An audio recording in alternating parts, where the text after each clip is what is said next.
Hi everyone, and welcome to my album review for Atmospheres the day before Halloween. Cause yo, today is October 30th, 2020, and it is in fact the day before Halloween. I am so excited to check out the new Atmosphere project and listen to it and just kind of give you my thoughts and reactions on it. Before we get into that review, and there are timestamps in the description of the video telling you what I'm going to talk about each part of it. I'm going to do a little quick housekeeping, then I'm going to get into the intro bit, then we're going to run through this project track by track, giving you thoughts and opinions on every single song. My name is Holden Stephan Roy, and yo, if you do end up liking what we do up in this channel, you can check out and support us on a Patreon. That would be hella fresh. On top of that, I make music myself. I just released an album. If you want to check that out, it's on this channel. It's on Spotify. It's on all the things. Links in description. I would love to know what you think about it. Anyway, you don't care about that so much, so let's talk a little bit about how this is going to work. I have not yet listened to the project. That is the new way I'm doing these album reviews. I'm going to go ahead and listen to the song, and then I'm going to come back and I'm going to talk to you. Because of copyright for this review, I'm not going to keep the part where I listen to the song, and I'm just going to go do that. But here's a little thing. Let me know what you think it is. I do have a second channel I've highly neglected. It's based a little more on reactions. What if I were to start going live over there, listening to the album with y'all, you know, and then recording the review, kind of like in a live experience, chop out that live part where I can't have it for copyright, kill that video entirely, that live experience, and then put out this thing and making it like an exclusive. If y'all like that idea, let me know, and we can start testing it out real soon with the next reviews. Anyway, that's what's gonna happen. Keep in mind, it's October 30th, the day the project came out, and I haven't even heard it yet. I'm going to listen to each song once, tell you what I think, and the whole goal is to let you know if I think this is worth it, what I thought was significant, and have a little discussion with y'all. I hope you're excited to be here with me, because I like to start off each part of this describing my familiarity with the artists that I talk about, because it's really fair, right? Especially with a fan base as dedicated as the Rhymesayers crowd is. People who are big-time hardcore fans tend to have deep relationships with the acts that they like, and I wanted to let y'all know that I love Atmosphere. The last two albums have been a delight to review, but I'm woefully unknowledgeable in their history. I like everything I've heard from Rhymesayers. Like, I have almost heard nothing I thought was not good. I think Atmosphere, I think like Slug is in my list of greatest. Like, he's just so good. I think what Ant does with production is just pure art. And I am woefully I think this channel is woefully underrepresented the amount of Atmosphere albums that are probably classics worth checking out. And over time, I'll inevitably get to all of them. Why? Because I love it. I don't buy merch. Like, I never fucking buy merch. I am cheap. I don't know if you can catch my drift there. Like, I put that up at the show too. Like, it was just what it was. It was the last show I saw before lockdown kind of locked stuff down, and it ended a lot. The last real concert you could say I went to, as in not local stuff, was Atmosphere, and it was such a cool experience just to be in that crowd and to go through it all. Anyway, all I have to say, I'm really a big fan. I really am. I really have come to really like Rhymesayers. I don't know. I guess you get the point. So I'm excited, and I'm part of this Rhymesayers group on Facebook, and I don't know. They hyped me to fuck up. I woke up and a comment got me real excited. It was Atmosphere finally made a good record, and I was like, that's a dope comment. And then the next person went, yeah, right, that should almost sound convincing, which is, you just can't help it. But I've loved the last couple of Atmosphere projects, especially the dad rap style of stuff they've done. It's been truly delightful. The production has been great. Just the way the songs blend together, I don't know, it has me mad stoked. So without further ado, I don't really want to waste time. I'm going to try and be as quick and concise on each track, because I get it. The long-ass album reviews I used to do were as appealing to people. So, oh, right, I have to talk about the title and the cover, because if I don't talk about the cover over there, it's going to be a copyright violation. I love this cover. I love the nature setting of it, but almost tapping into this pagan Wicca, kind of where the roots of Halloween come from in the first place. So it feels like a more ethereal, a little bit more spiritual. Like, we're going to get some kind of deeper sense of stuff off this project is what the cover gives me. I don't know. It doesn't have a spooky vibe. It has more of a spirituality kind of vibe. But then you have the day before Halloween and thinking into the fact that, you know, Halloween and All Hallows Eve and all that stuff. If I'm not mistaken, it comes from pagan holidays or witchcraft, Wicca or something. I know somebody in the comments, you could put it like real detailed. If it's real good, I'm happy to like make that the pinned comment so that other people who get to this part of the video can go check that and get a much better explanation for it. But I like that. It makes me kind of really excited for this project, which I have zero knowledge of actually going into it. But I love the cover. I think it's colorful and I think it pops out. I like the fact that there's like that little animal thing. I think it's an animal. It's a little bit at a distance from here. I just like the whole vibe. It makes me excited. It makes me feel like in touch with nature and all of that stuff. Like, I don't know. It's cool. Also has a Christmas tree, you feel like, with the type of leaves, but that just might be me reading too far into it. To say it stands out, and it works really good big, and it works really good small. On that note, let's move into the project, and the first song is called Where the Road Forks. That is wonky.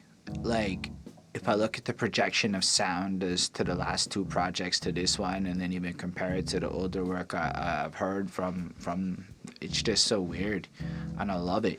This is cool. That beat alone is just such a strange vibe. And what they do with that hook chorus with the crazy distorted vocals, the considering all the shit that you see part there, like it just sounded so fucking weird and off and almost like deliberately like skewed in a way that could be perceived as bad by some, but almost on purpose because of like the bars that are almost reflecting your perception of things. Like, I like that. I liked how it fucks with your perception while almost critiquing your perception, which was really, really cool.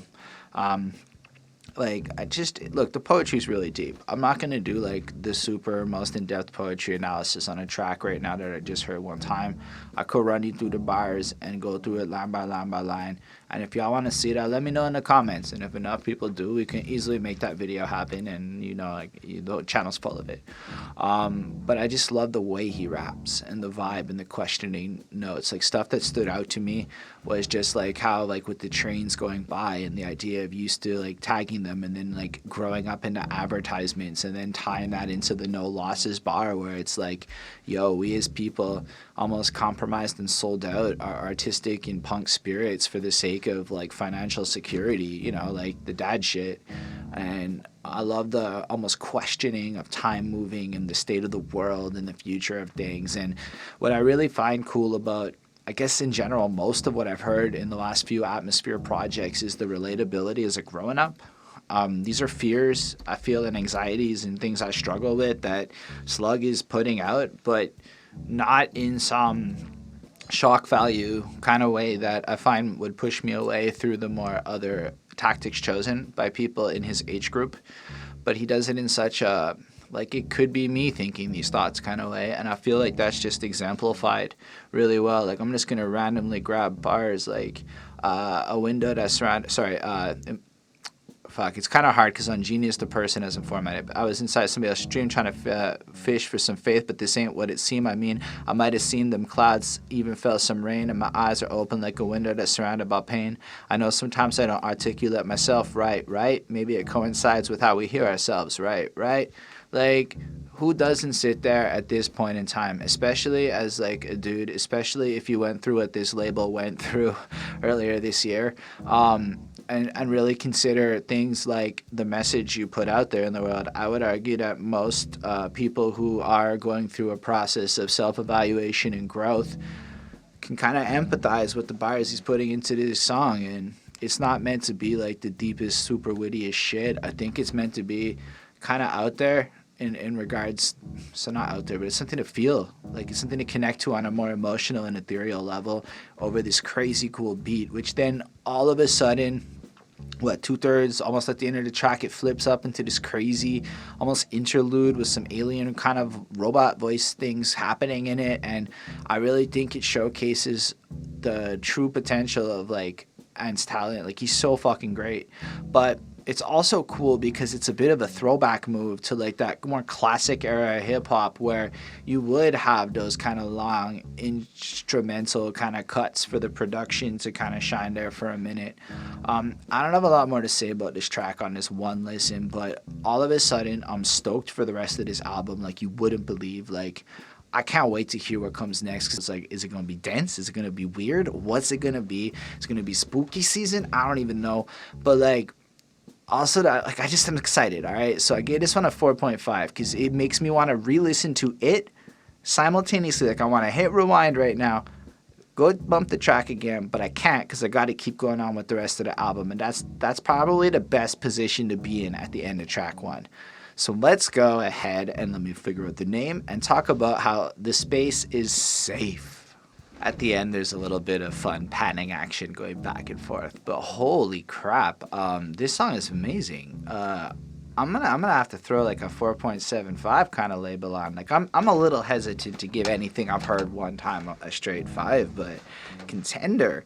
Subject matter wise, this track is a play on the idea of safe spaces, but I feel like it's the older white male kind of trying to speak back a little bit and just kind of acknowledge the other side, but also show the way that like there's this communication error and gap, and almost like there's a social political divide that is very present and realistic, but it's almost like this taxing dance to play through. Like the bar where it's like, I said that you think you're reaching for a weapon, and honestly, you're probably right, but not tonight, Satan. You obviously want me to fight, like that's you're thirsting for.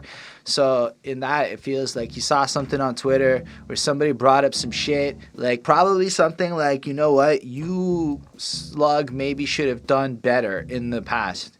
And he's like, you're right. But inside of him, this creates like a conflict because it's like, how often are you going to be persecuted for the sins of your past? I'm projecting here off of the one listen, but I thought this song was deep like that. Like it put forth his point of view on the subject while trying to acknowledge not just that subject, but a commentary on the whole complicated nature of, let's say, Twitter. Like Slug's on Twitter a lot, right? So I'm pretty sure his perception of reality is a little like Twitter counts for more than it does type, right? Because Twitter's a super interesting thing, right? Like so few people actually make noise on Twitter relative to global population numbers. Not to say that Twitter is useless. Twitter could fuck up my entire life if it wanted to.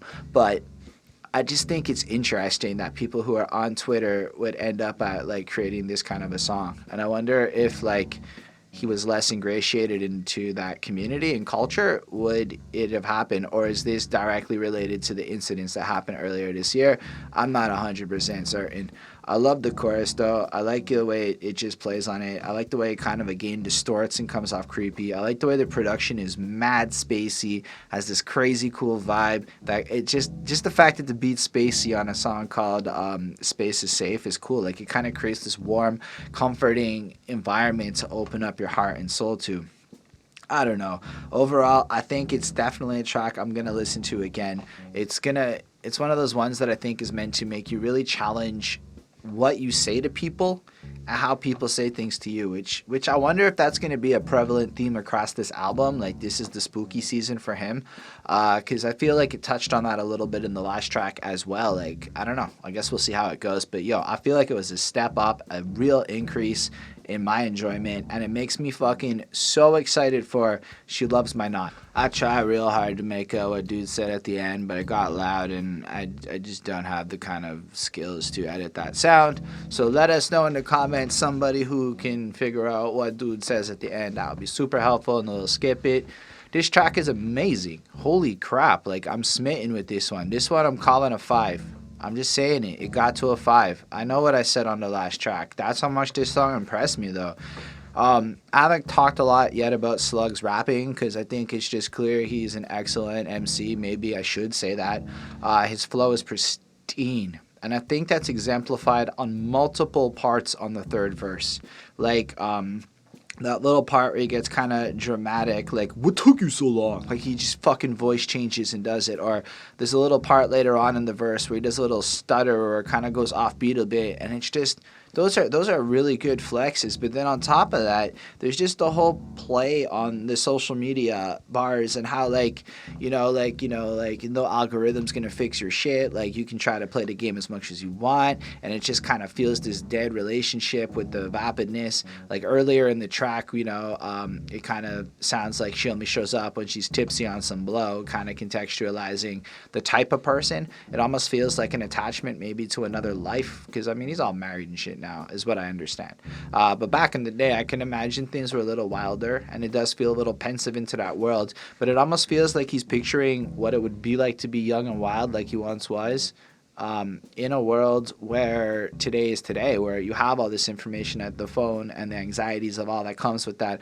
I love the part at the end where he's like, shit, you can just like follow me just like that. Like just like tackling that kind of information inside of your mind and just considering how fucking weird it must have been to watch this trans. Like I'm feeling it weird now in my early 30s, but imagine actually growing up pre-internet. That's gotta be some nut shit. I just think it's so eloquent the way he plays the bars and basically drops an entire verse that plays this love song kind of element mixed with social media, mixed with it, but like the bars just keep drawing into it. Also describing real anxieties and problems that come through the looking glass that is our telephones. And that's just the third verse. And I wanted to spend a lot of attention on that one because it's just like it fucked me up. It was so amazing. Plus you had the first two verses, which are really amazing. Also, he did 3 verses, which is cool because the first 2 tracks only had 2 verses. And so I thought it was awesome that he like flicked that structure up and brought back in this, the 3-verse song. Because there's this trend going on with a lot of rappers. And a lot of people just go, fuck the attention span. Everyone likes short songs. So the 2-verse song is kind of taken over. And there's some debate as to if there's even a place in the future for the 3rd verse. But yeah, I really enjoyed this one. I thought this was an amazing song. I don't have more to say on it. The production's really fucking great too. I can't describe it to you right now. It's fading my memories and immediacy, but it was just so stellar that he fit it so well. Everything about it it was just perfect. Like the same kind of tempo and vibe to follow up the last 2, but also while sounding just distinct, like a completely unique experience. And that's the best way I can describe Ant's production. It's complex, it's deep. It gives you a lot of there's like this spacey effect that's being used that kind of keeps this cohesiveness throughout the project, that keeps the similarity along. Like this is the bass sound that we're going to explore, but then he just blesses it into this amazingly smooth, replayable experience. Okay, so while I can't describe how the beat was made, it's what it did to me. On that note, I think it's okay for us to move on, and the next track is called The New People. Like, y'all watching this review, hitting the subscribe button? Short, sweet, pumps in. I think it's cool because you have 2 things happening. You have the once again it all, which is kind of looped into the track, but serves as like a great production element. So they're using a bit of slug as a sample. I don't know if it's from another song or if it was just recorded for this. The beat has a bit of a spooky season vibe, that like do do do do do kind of shit. Like it just, I don't know, it made me feel like it was Halloween-y. So I really appreciated that. I just feel like it was more upbeat, like the tempo picked up, like we were about to go in, and then Slug raps slow, because that's what he does. But yo, listen, Slug is one of my favorite slow rappers because everything he says just kind of comes off with this elegance and grace and dadness. I don't know if he's always had the dadness, but that's the way I would describe it. It's that shit that women who like dads like in a voice. That's what he brings to the table. That confidence that comes from, like, I guess, being so into self-deprecation that like the world can't hurt you anymore. That's what I don't know. I feel that. Like I just feel that vibe that comes off this track. I don't know. I don't have anything to say about the bars. I just feel like it kind of taps into like he's maybe being pensive about the world, the relationships in his life, like, thinking about how there are people he tried to help, but in the end friends kind of suck and it's all cyclical. And it's just kind of aloof. Like, once again, I would you be my friend? I just want some friends. Fuck me like a friend. I don't like your friends. And then, like the once again kind of lacing in. So it's kind of got that, I feel like, is the song in a nutshell. And before that, like his bar, like, I used to try to teach you to read the graffiti. And then, okay, but you don't give me a reason to live already. So it just kind of feels like, oh, graffiti's his track. Isn't that the track off of fucking Mi Vida Loca? I love that song. Anyway, I don't know if it was a reference to that song and the lessons he's trying to put out into the world. Maybe. I just think it's really fun to listen to the way he rhymes it and the effect that they put on his voice. The kind of, it just fits this project and makes it feel consistent and really roll through it. So on that note, I'm gonna slap a 4.35 on this one. It's a little less good, but still equally enjoyable. I don't know if that makes sense to y'all. Either way, the future is disgusting. Yeah, this may be really clever, or maybe the spinach in my life has me seeing things that aren't in there, but I'm like really certainly that this song is him applying an old school, I guess like a CSS styling. If you know anything about website design, like he's applying like he's like adopting a CSS style sheet or something to modern-esque flows on this crazy like fucking sounding beat. And then at the end, they like slap it in with some old school fucking DJ cutting, bringing it, just like tying it in. But like at one point he goes into the da da da da da da da and literally ends a bar on an A and like bounces out of it into like another one. And I'm pretty sure he does triplet flows as well throughout this track. I don't know. And I think it's like, I don't know if I'm right, but like I'm pretty sure that's what this track is fucking around on. And like the future is disgusting in the sense of like modern flows and sounds and things that are maybe not so bar driven in his mind. But I think this is just some clever fucking ways of doing what they do in the way that he does it, kind of like what Method Man did with that album back in like 2018 or whatever. But I just love it from the beginning. Like, rock the house and you could wrap your lips around my microphone, spread your wings and fly me home, find my partner, but depart the party. I probably had to love you the hard way. Even from like the tone of it, it sounds like it's, you know, like any other party jam, except really fucking smart and fun. I don't know, like it just sounds like different. It stands out and it rolls on through. I love the part where like, you know, fucking behind the dumpster, the Funkmaster Flesh part comes through. And so like you get this real sense of like proper content, but almost mocking the flows that other people are doing right now. And that tripped me up. That was so cool. Or the part where he's like, we're making out, fuck what you think is inappropriate. Like, again, bringing in this communication gap style theming that we've been seeing across this album.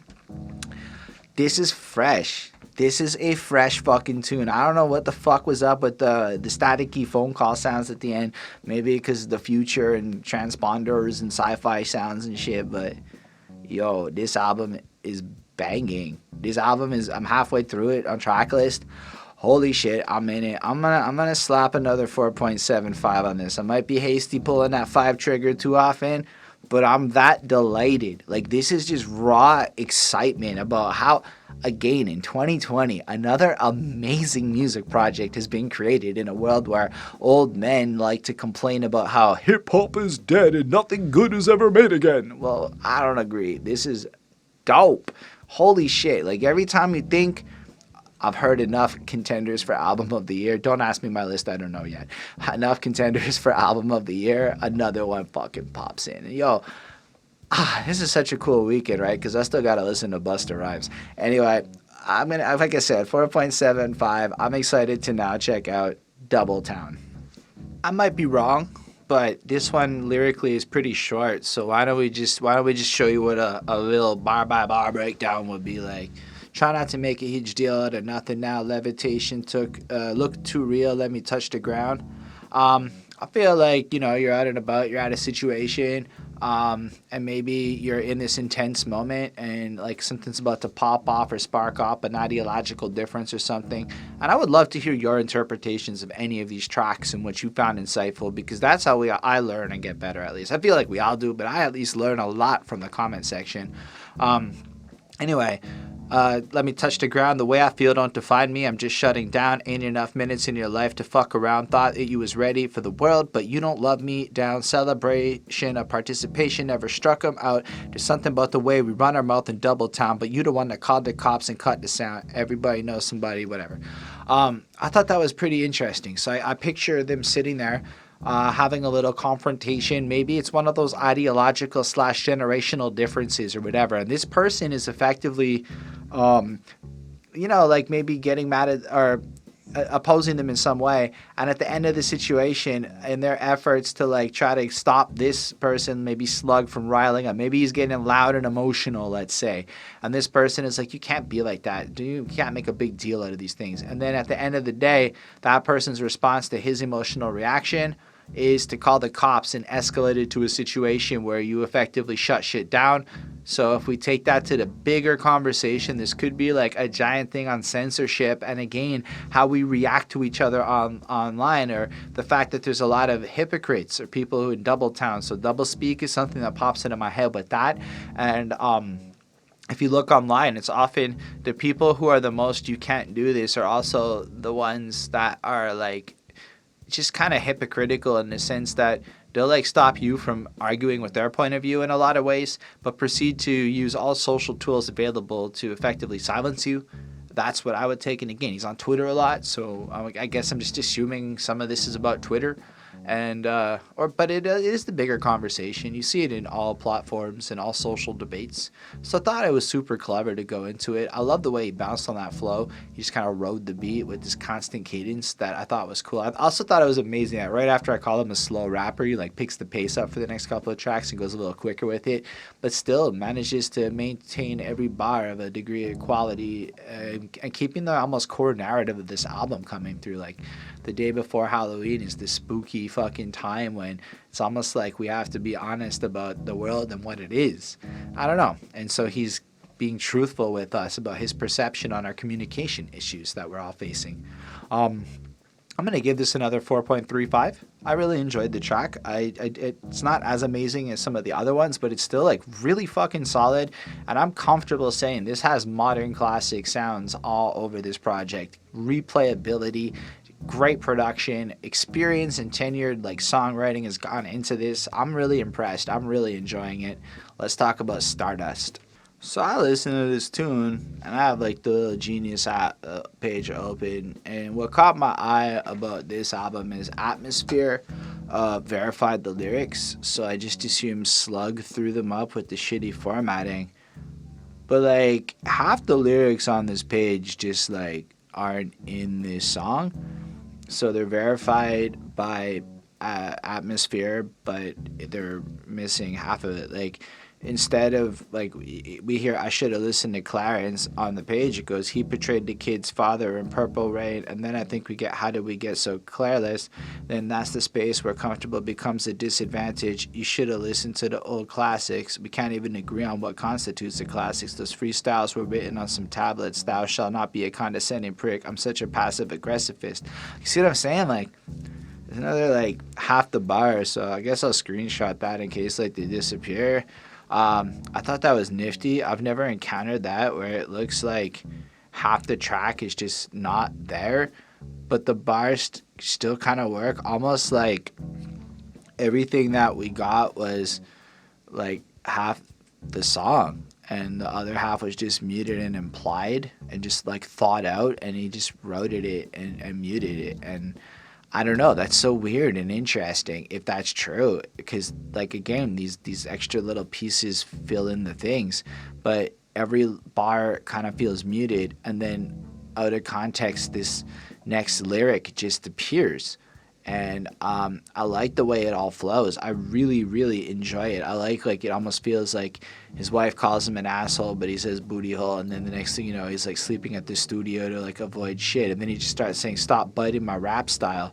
But it's so fucking like abstract, this tune, in the way that it's put together, where I guess like, how do you steal this shit? Like, he's writing in like this deeper level of layers of shit, or maybe that's part of why he put the lyrics up like that, to flex like, yo, I'm able to write a song that has twice as many bars and I cut them in half, so shut the fuck up, you can't do what I do. And that's true, I can't do what he does. I leave all the bars in, but maybe that's a secret to greatness or something. I don't know, I got real distracted by that. Still, I really enjoyed the sound of this. I thought the way he rode the beat is really great. He comes in super fucking strong again. The way they play with the production overall and bouncing in the "stop biting my rap style" a lot just felt atmospherically great. I see what I did there.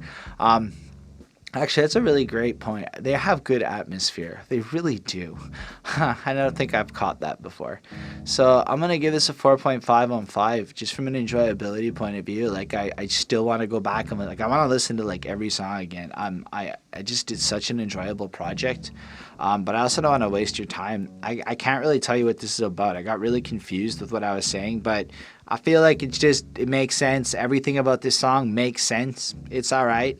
It fits thematically with all the topics I would have given already. I would just relist them, and that's what it is. So I guess if this is the one track you listen to and you skip the rest of the review, oh well. The Blotter acid reflux syndrome bars is coming next. There are, again, so many great elements in this song, like the theatrical part of the soldier bar where his voice picks up, the way he cuts himself off at the end to flip up the end, like, oh shit, I kind of forgot I was going on about. I remember the rhyme. I got so much trouble on my, never mind, refuse to lose, like just fucking dropping all character and just fucking going off in a new direction. That was so enjoyable for me. The tone and the pace of this song is just really good. The level of descriptiveness that's happening, like just he's just watching sex happen, and then not like this set, not the sex isn't the issue so much, but the way he just considers all the bacteria and literal gross shit that kind of surrounds the sex that's taking place, just kind of standing there over by like Superior, kind of just chilling, doing his thing, considering the weird shit that he does. Like it's just so regular, but also really pensive into, I guess, the bigger chaos of the moving pieces of the universe all at the same time. I also like the way he's like kind of takes emotions and bottles them up and fucking puts the package on it and puts the stamps on the package and does this whole thing, like, but it's also showing an obsessive, compulsive, crazy, like emotional state, because even to describe this metaphor, you have to go to that level of detail and complexity, which kind of acts as the double entendre for the whole thing. This song is brilliant. It's so well fucking put together. And I love the fact that like the break between the first and second verse is just like a yeah kind of feel to it. That's all it is. And then it's just into the next one. Like it captures this emotional, jaded aggressiveness that I'm starting to understand as I get my age on and my youth is fucking depleting and whatnot. So I know you cats in your 40s are going to think I'm fucking young, but yo, I'm telling you, them 20-year-olds think I'm old as shit. Anyhow, I like this song again, 4.5. I think it's dope. I'm gonna try to dilly-dally a little less on the last couple, move it along as they say. Anyway, I like this track. It definitely brought the bars, making the title fucking great, but it also brought the old madness, making the title extra great. Still, we some party crashers up in here.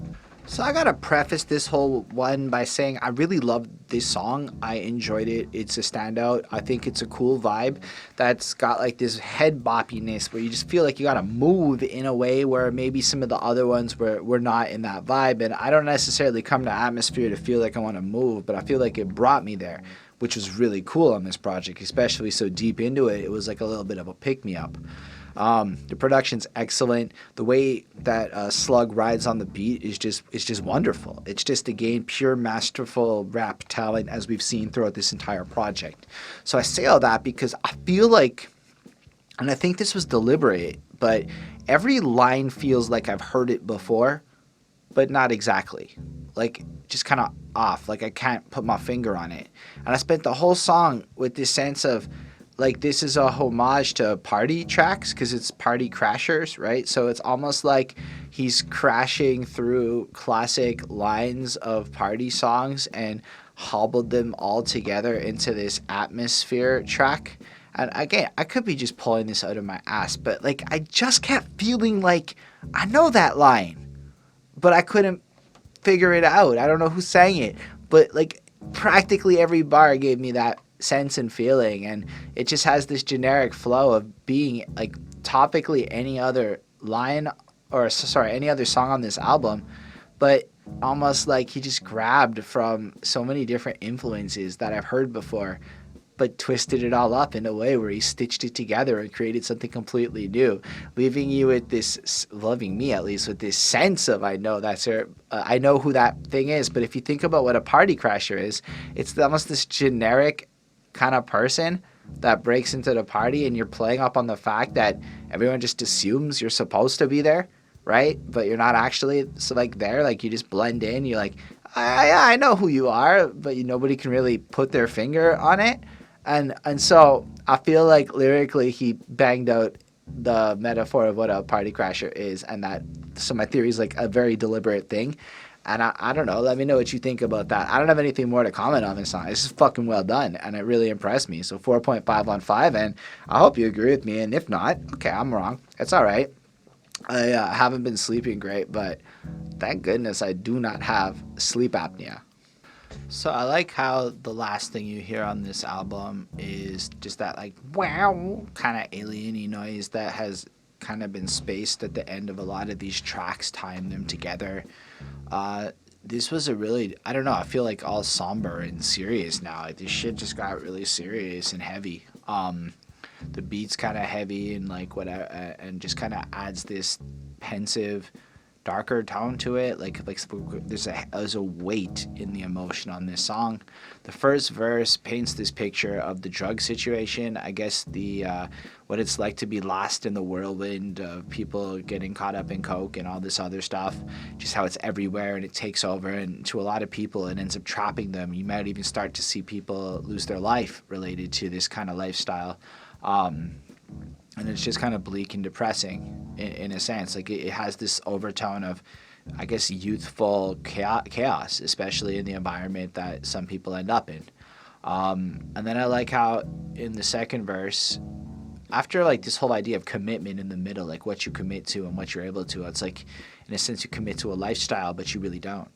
And then in the end, that whole world kind of fades away, and looking back on it in the future from a position of having friends and security and, I used to be that, and check it, now we just chilling and having like this better life, and really getting high is these moments of insanity, like in the sense of being atmosphere and tours, and positive insanity, like connecting with people and having a real circle of people that love you and all of these things. So I like the idea of how effectively it's like an anti-drug PSA song, but from a place of empathy. Like I've been there. I know what that anxiety feels like. I know what it is to be trapped in that cycle, but it ends. You can get out, and it's fucking dope when you do. And there's some amazing shit on the other side. That's like a serious way to end this album. Like on a very literal front, it's very serious, but in a more figurative front, it's also serious. I gave it a 4.5 again. This is a brilliant track. I really, really enjoyed it. I definitely think it fucks up my like silly vibe I'd been riding this whole review. But let's be real. The tone of this, if we want to move into like the album as a whole, which I'm gonna slap a 4.5 on it. This shit's a classic, as in it's gonna be aged like nice wine. I'm gonna be able to bump this in 5 years and still like it, because it's just got all those qualities in it. And I'm saying that pretty boldly on one listen, I'm sure of it, but you got the lyricism, you got the diversity. Every song feels like a unique experience. The subject matter varies. I love the way he flexes his talent as an MC and his production skills. All of it just bundled into this amazing story-driven narrative, commenting on the social issues of communication and how we treat each other in this current world today. It's a pretty good album. It does a lot with the obscure fucking title, The Day Before Halloween. I'm really happy I listened to it. I'm really happy that I did this review. Up there in my favorite albums now of the year. It's a real contender because it hits me in a way that I can empathize with. Ant's production is pretty fucking great. There are no misses on production. There are just none. Therefore, I could really replay this album. There wasn't anything I felt was skippable. There was maybe a couple that I liked a little bit less than the other ones. And it's 28 minutes, which is a really short, almost EP-esque album, but long enough to just be like, so it's almost like they understood the ADD generation, and rather than compromise the integrity of individual songs, they made the project more bite-sized, which is just clever as fuck. I don't know. Maybe I'm wrong on that too, but I love this album. This is a good start to my weekend of album reviews. So yeah, if you're into that, let me know what you think in the comments below. Hit that like button. Subscribe to the channel for more reviews. We're going to try and do another live review on Twitch this Sunday. If you're watching this, obviously base this on the date of like when it comes out. At 3 p.m. Is the target. I'm not committing to that. And we're going to talk about the Machiavelli, Don Columbia. Fuck, I said it wrong. You know which one it is, that album. And we're going to try to do that for Classic Quest. Otherwise, I'm going to drop some more reviews this weekend. And yeah, I hope to see more of you next time you come through. Special thanks to the patrons: Ismail Gadamsi, Chris Pratt, Jonathan Barnes, DJ Black, Hurricane, Linda Williamson, Scribble. Scribble drops music, and unrelated to his Patreon powers, I'm going to be doing an album review for a new project he had that came out, which you should check out. Anyway, I make music myself, like I said. You can check that out. You can support us through Patreon. Anyway, I'm kind of out of shit to say in this review, so rather than drag it on, live long and prosper.